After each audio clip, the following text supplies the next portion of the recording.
Hi guys, welcome back to my channel. As you can see for today's update, we're going to be doing it in a different room. That is because Willa is currently napping, and we will get more into that in a little bit. But Willa is 6 months old. I have a 6-month-old. We are officially in the second half of her first year, and that is just shocking to me. They say that it goes by fast when you have a baby, and then they say that it goes by really fast when you have 2 little ones. They are not kidding, guys. You need to hold on to every one of those moments, because I feel like I was pregnant last week. That's literally what it feels like. So to know that in a couple months I'm gonna be planning her first birthday, it gives me just so many emotions. 1, it makes me want to cry because I'm sad, but 2, it makes me happy because these are like the best months, are when they start to, you know, crawl and walk and talk and learn things, and you start to be able to experiment with food and just all that stuff. And you know, Cooper and Willa are going to be able to play with each other, and they'll both be sleeping through the night soon, hopefully. So I don't know, it makes me sad, but then it also makes me happy, and it makes me want more babies, and then it makes me just be like pump the brakes and say, hold on, not yet. But yeah, I think it really helps that this whole postpartum experience is a lot easier than the last one, even though I do have some things to update you on. So let's get into some stats. She is 6 months old. She is 17 pounds, 4 ounces, and 27 inches long. She's in size 4 diapers, which is shocking to some people. But if anyone has seen this girl's rolly thighs, there's a little booty that also goes with those thighs, and she's just in size 4 diapers. I've tried to keep her in size 3 diapers because you get more diapers for the money. Trust me, I'm not trying to go through sizes of diapers any faster than I have to. But she is in fact in size 4 diapers. She's in size 9 to 12 month clothing. 12 month if it's like Carter's brand or Old Navy, and then 9 months for pretty much any other brand. She's in size 2 shoes, although she still does fit into her size 1 Sweet and Swag mocks that you see her wearing often. Those are by far my favorite shoes for her. She is sitting up unassisted. Officially, like, this girl can sit up like it's nobody's business. She can sit up indefinitely. It's amazing. I don't trust her yet. If she does like lean over for a toy and she leans over a little too much, she'll sometimes wobble over. So I definitely am always with her when she's sitting up alone. We haven't gotten to that stage yet, but I feel like by next month I will be telling you that she's just like sitting up entirely on her own. No question. We have started food, so boob is no longer her favorite food, although it still kind of is.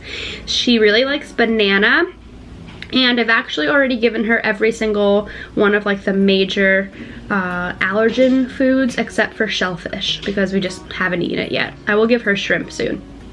I think that counts as one. But she has had peanut butter, almond butter, she's had eggs, and what else? I think that's it. We've given her avocado, we've given her banana. She's had like those little wafer cookies that are like the teething wafers. She really likes those. We've given her, she's had cinnamon toast. That was by accident. She took it off of Cooper's plate, but she devoured it. She's had, what else? I think that's it.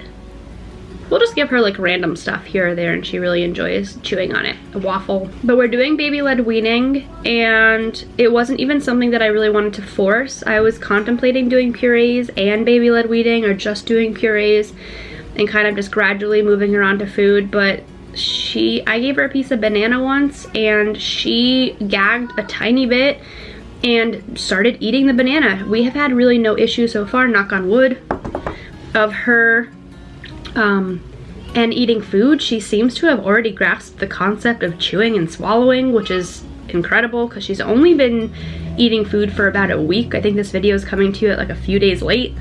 So the fact that she's able to just like so easily eat food already, shocking. It's funny because if you're sitting there and you're thinking to yourself like, wow, my 6-month-old has not reached any of those milestones, like, is my baby behind? Just know that Willa has yet to roll over. She has yet to roll over from her back to her belly, and she's yet to roll over from her belly to her back. And part of me feels like that has something to do with the fact that we haven't done tummy time really, like, at all, which is bad, but we didn't. But now I'm starting to think that maybe something's actually going on. We talked to her pediatrician and she said to not worry at all because she's already sitting up unassisted and she has a lot of muscle strength. She's able to like do circles in her crib. But just my mom gut's kind of getting iffy because when we put her on her belly, she will have her head up a little bit for a couple of seconds and then she'll just plop her head down and she'll start crying because she's clearly uncomfortable, and then we'll try to put her arms in front of her face like this and she really doesn't like it. She pulls them right back. I have a feeling she has some sort of tension or tightness, something going on with her like neck and shoulder region, and I haven't decided what I'm gonna do yet, but it's very possible I might do one of 3 things. I might try to do tummy time for a significant amount of time every day for this week and see if it improves, because it might just be my fault, unfortunately. 2, I might just skip that entirely and go straight back to her pediatrician and see if I can get a referral for a physical therapist so that a physical therapist is looking at her and not just a pediatrician. I feel like I need someone who's a little bit more specialized in that field. 3, I could call early intervention. They'll come out to our house for free. It's like I think it's a statewide, it's definitely a statewide thing. I don't know if it's a countrywide thing, but you can have early intervention come to your house. It's free under the age of 3, and they can just like work with them, whether it's like speech. A lot of people do it for speech, but you can also do it for motor skills as well. I might do that. Or I might bring her to a chiropractor, which I'm not really too keen on chiropractors, only because I have never gone to one, and then I went to one and it was like really just like not worth it in my opinion at all. I probably had a really bad experience, which is why I feel that way. Some people like swear by chiropractors. But yeah, so I might do any of those. Comment below if you guys have had this issue. This is where I am soliciting advice. I would really like your advice, guys. Let me know if you've had this issue before, and let me know what you think. And if you actually work in this type of thing, like if you're a physical therapist or if you actually like worked with babies before and you are specialized, please message me on Instagram. That would be really great, at Lex.Fitzgerald. I would love to speak to you and just like get some advice. If you have brought your baby to a chiropractor also, and it's even for this specific thing, please let me know and comment down below, because I would really be interested to see like how your experience was. I don't really know which way to go. Anyway, back to Willa. Yeah, so she is talking up a storm. She's laughing hysterically, and let's talk about also her sleep routine. Okay. Willa will wake up around like 6:30 to 7:30, any time in between then. She takes her first nap at 9 a.m. She usually sleeps until about 10, and then 10, 11, 12, she'll take a 12 o'clock nap. That's the one that she's down for right now. It's 12:12, and I think she's sleeping. Let's see. She's not sleeping yet, but she's playing with her teddy. Both of my babies are co-sleeping babies, and they need like a teddy bear in their crib to kind of just like touch and have on their face and just snuggle. But yeah, she hasn't fallen asleep yet, but she's definitely going to. She'll take a nap at 12. We will, no matter how long she sleeps for, we'll keep her in there for 1 hour. If she sleeps longer than that, obviously we'll let her sleep. But Cooper was a cat napper. He always slept for half an hour for every single nap for his entire life, which is probably why he doesn't take naps anymore. He always got the chunk of his sleep at nighttime. He always slept over 12 hours. So we're trying to just avoid Willa doing the same thing. So we're trying to keep her in her crib regardless of whether she falls asleep or not for 1 hour, so that she just gets used to an hour of either quiet time or nap time, whatever she decides to do. So we'll have a nap at 9, we'll have a nap at 12, and then like she'll sleep from 12 to 1, and then around 3 we put her down for another nap until 4. And it's funny because we actually end up putting her to sleep at around like 5:30. And I know that sounds really crazy, like they took a nap and they only have an hour and then they go back to sleep, but it just has always worked for me and my babies. And like for our family. So that's what we do. Dan has a weird schedule, so he ends up sleeping during the evenings instead of overnight. And that means that I would have Cooper and Willa alone, and I would be trying to keep them quiet while Dan sleeps. So we have a little bit of a weirdly adjusted schedule to fit our family needs. If Dan worked regular hours, then I would probably be putting them to bed around like 7:30. But Dan goes to sleep at 4, Willa goes to sleep at 5, Cooper goes to sleep at 6. It's really been helpful too with Cooper because I'm able to spend one-on-one time with Cooper for an hour, and it's really been something that's been special to both of us. I try to just turn off all electronics and him and I just play, and we just like play and we focus on eating some dinner and just relaxing, and it's nice. So Willa goes to sleep at 5 p.m. and she doesn't wake up until 3:30. 3:30, 4. Around that time is when she wants a little bit of like a food cap.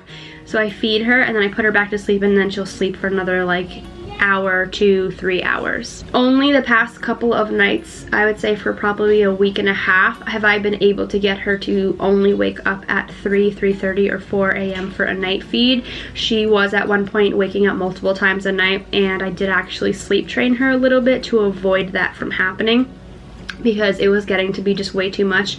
She's in like the 90th percentile for weight. She's such a little ham. She does not need to be eating every 2 hours, and I'm at the point where like it was starting to interfere with like my mental health, and just like she just didn't need it. She's old enough now where she can go without it, and I'm even being nice and allowing her to have like one big night feed a night. So I feel like I'm not being a mean mommy by you know, kind of getting rid of those other night feeds. But let's really quickly, this is like a super long update. I mean, it makes sense, it's her half-year update. Let's talk about me, because I haven't in the past few updates. I am doing well postpartum. It is definitely an easier postpartum experience than Cooper. I think probably because I knew what to expect. My hair started to get greasy again, my skin started to get greasy again. I got my cycle back officially. I think that I had thought that I had gotten my cycle back in the early weeks. I think I was around like 6 weeks postpartum, but I think that was just like leftover fun stuff from labor. I think that I actually have officially gotten my cycle back as of this month, and it makes sense because like all of my hormones seem to start to be shifting. Like my skin is starting to act the way that it usually does, my hair, everything like that. I have been dealing with some serious like hormonal shifts, and it's been tough. There are days where I'm just like not feeling well at all, and I'm feeling really sad and just like anxiety and stressed and tired, and I can feel my hormones changing. That's how I know that it's all hormonal, because I can feel the dip.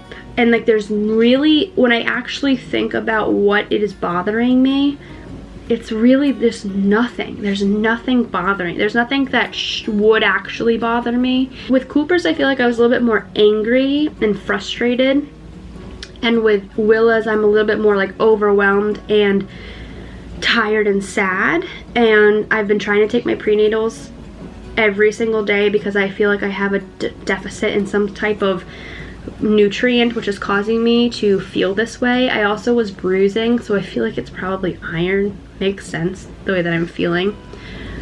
So I've just been taking my prenatal vitamins, and it's actually been helping a lot. As of my weight, I've officially lost 50 pounds. I weigh 146 or like 145.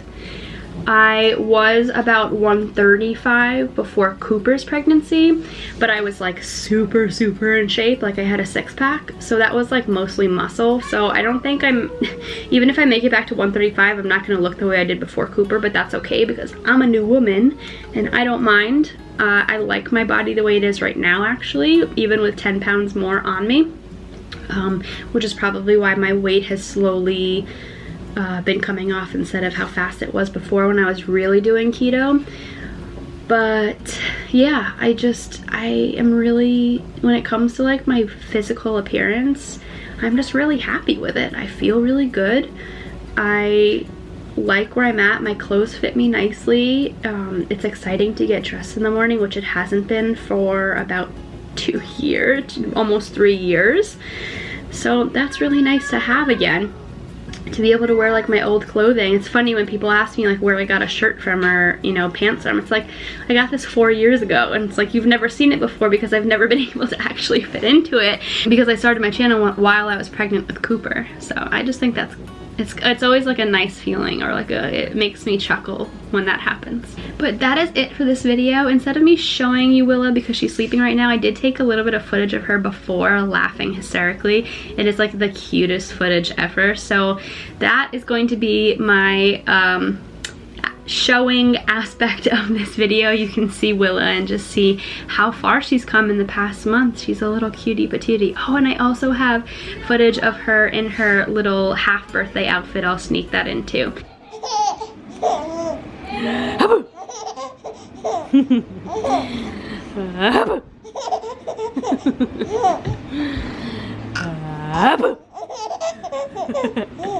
But I'm sorry, what? Yeah. You talking to mom? Yeah.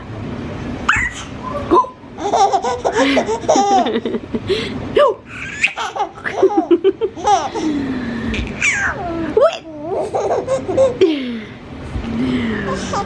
What? You're starting to look like yourself, like the adult version of you, not the baby version. Hi, precious. Hi, lady. What are you doing? You got your birthday outfit on? It's my half birthday outfit. It's my half birthday.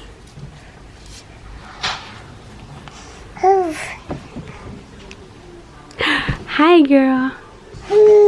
Hi. But thank you guys so much for watching this video. As always, if you're new to our channel, please subscribe. We vlog, we do fun sit-down videos. We're just like always laughing and joking and having a good time. So come on and hang out with us, and we will see you at month 7. Bye.